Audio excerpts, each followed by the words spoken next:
Protocolar, o Flamengo venceu, mas sofreu aqueles golzinhos bobos de sempre. Fala pessoal, tudo bem? Sejam bem-vindos, eu sou o William Godoy. Vamos falar sobre essa vitória do Flamengo. O Flamengo está classificado para as quartas de final da Copa do Brasil. No Maracanã, o Flamengo venceu o Atlético Paranaense por 3-2. Como de praxe, peço para você deixar o seu like, a sua curtida e a sua inscrição. Seja bem-vindo, você que não é inscrito ainda aqui no canal. Eu conto com a força e com a ajuda de vocês. Bom, pessoal, vamos passar por várias fases nessa partida, na organização ofensiva e defensiva, e vale a gente destacar e vale a gente separá-las. Na organização ofensiva, o Flamengo tem conseguido pautar o seu jogo. O Flamengo ofensivamente é uma equipe perigosa, não à toa tem uma boa média de gols marcados. Mas quando a gente passa para a organização defensiva, seja por erros individuais ou coletivos, como já falamos aqui no canal, é onde é o ponto fraco, é o ponto de debilidade do Flamengo. E outro ponto que vale a gente destacar, principalmente passa pelo segundo tempo, quando o Flamengo dá uma relaxada para tentar administrar o resultado, ele sofre o gol. Seja por um período de desconcentração, um erro individual, um erro coletivo, o Flamengo pode e deve entrar em campo com duas missões. A primeira, vencer a partida. A segunda, colocar na cabeça que não sofrer gols é importante, que é para esse time se habituar e se acostumar a não sofrer gols. Bom, vamos ver essa construção do Flamengo desde lá de trás, como era feita essa lógica. Como vocês podem observar aqui, é o Flamengo com 4 jogadores e o Atlético Paranaense com 3. Só para a gente reforçar a importância do goleiro saber sair jogando com o pé e ver o goleiro como um elemento dessa construção. O goleiro hoje em dia faz parte da construção lá de trás e ele é esse elemento que permite à equipe dar superioridade numérica.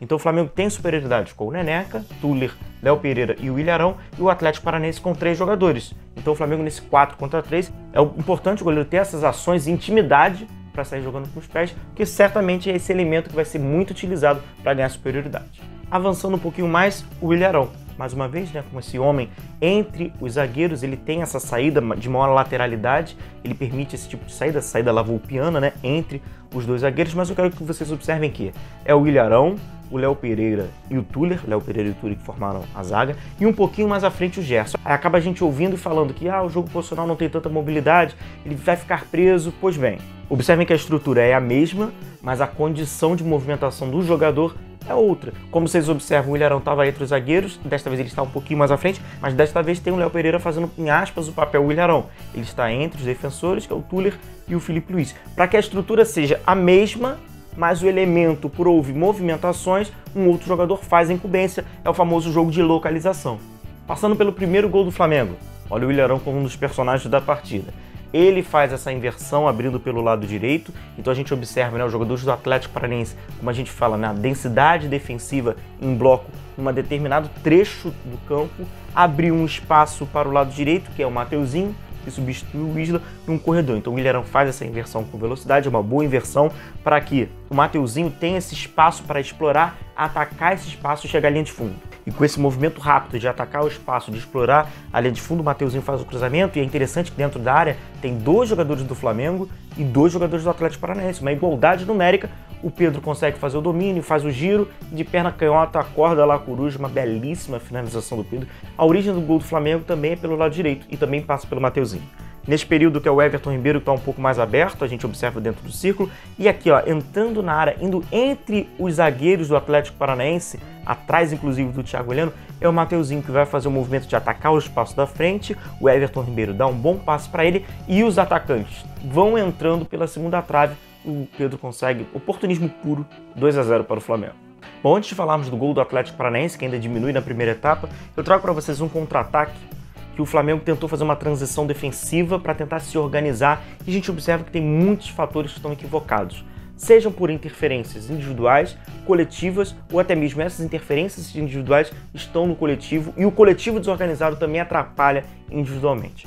Eu quero que vocês primeiro observem a orientação corporal. Essa setinha para baixo é quando a gente percebe que o jogador está com a orientação de lado, que é a orientação correta, para tentar diminuir o espaço para que ele, caso tenha uma bola descoberta, ele faça já o movimento de corrida, não precisa fazer 2 movimentos. A gente observa que o Tuller está diminuindo o espaço nesse 1 contra 1, já com a orientação corporal correta. O Ilharão está com a orientação correta, porém já tem um jogador vindo por trás dele, que aí ele fica com aquela hesitação de fazer um movimento de linha alta ou de tentar diminuir. O Léo Pereira está com a movimentação corporal de lado, contudo, ele consegue observar que tem um jogador à frente do Ilharão, mas ele dá condição, ele podia trazer essa linha um pouco mais para frente, uma linha um pouco mais agressiva, então ele está aqui apenas dando condição de impedimento para o jogador, o atacante do Atlético Paranaense, e vem o Felipe Luiz, que ainda estava na corrida, nesse período de transição. Ele está com o corpo virado para o Neneca, virado para o gol do Flamengo, e tem um jogador bem aberto pelo lado direito. A linha está completamente desorganizada. O Léo Pereira poderia dar 2 ou 3 passos para frente, o Ilharão poderia, já sabendo, se ele soubesse bem posicionado, condicionado, que também pudesse dar 2 passos e botar esse jogador fora do jogo. E a única possibilidade do Atlético Paranaense seria aquele que vem aberto pelo lado direito. Então é um período que o Flamengo tem que consertar, é evidente. E agora vamos para o gol do Atlético Paranaense, que tinha um empobrecimento na frente muito grande. Muitos desfalques, uma equipe que chegava muito pouco, precisava de uma ajudinha. E o Flamengo deu essa ajudinha. Foi numa saída de bola que inicia, como a gente observa nesse círculo vermelho, é o Ilharão, possuidor da bola, e ao lado dele o Everton Ribeiro.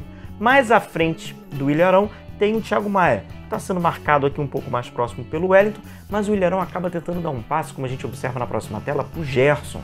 E ele estava sendo ainda mais acossado pela marcação. Se o Thiago Maia já estava, o Gerson estava ainda mais, e é um tipo de passe que está muito próximo à área, com o jogador recebendo de costas no momento que não é tão bom. Houve a interceptação, aí o jogador recebeu livre, levantou a cabeça, é aquilo, né? Com muito espaço, coloca no ângulo e não tem possibilidades para Neneca.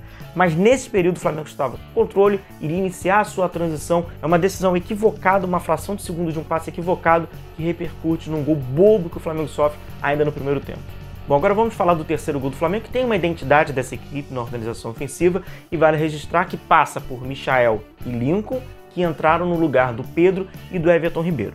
E a gente observa esse 4 contra 4 que o Flamengo fez, né? São 4 jogadores contra 4 defensores do Atlético Paranaense, entrando já nesse último terço, com o Bruno Henrique bem aberto pelo lado esquerdo, possuidor da bola, lá pelo lado direito o Michael e por dentro o Lincoln e o Thiago Maia. Então a gente observa o Bruno Henrique encarando a marcação, ele vai fazer um bom movimento com o Lincoln faz o movimento correto, dá de letra para o Bruno Henrique, que finaliza.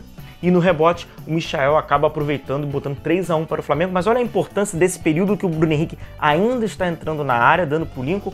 O Michael está lá aberto, ó, bem pelo lado direito, mas ele vem com velocidade ao encontro do gol para ser mais um elemento deste próximo à meta do adversário. Bom, o Flamengo com uma boa vantagem no placar, vencendo por 3-1, baixa a sua intensidade e a gente pode até entender para tentar administrar fisicamente, para a equipe não ter mais desgaste. Está ganhando bem, está por 3-1, no agregado está vencendo por 4-1, mas baixou a intensidade, já é o suficiente para sofrer perigos defensivos. E exatamente o que acontece quando o Atlético Paranaense consegue quebrar essa linha, a gente vê que o Ilharão não conseguiu interceptar esse passe, o jogador já vai receber e vai encarar já a última linha. Olha a situação que é um 3 contra 3, individualmente a equipe do Atlético Paranaense colocou mais jogadores na sua linha ofensiva, já um 3 contra 3, e o Flamengo não consegue diminuir os espaços, dá um bate-rebate, o Isla tenta dar um carrinho, não consegue, bate no Túlio, sobra para o jogador do Atlético Paranaense, enfim, mais um gol do Atlético Paranaense, o Atlético Paranaense diminui para 3-2. E ainda falando sobre essa organização defensiva do Flamengo, ou melhor, essa falta de organização defensiva do Flamengo, é onde o Domi tem que trabalhar.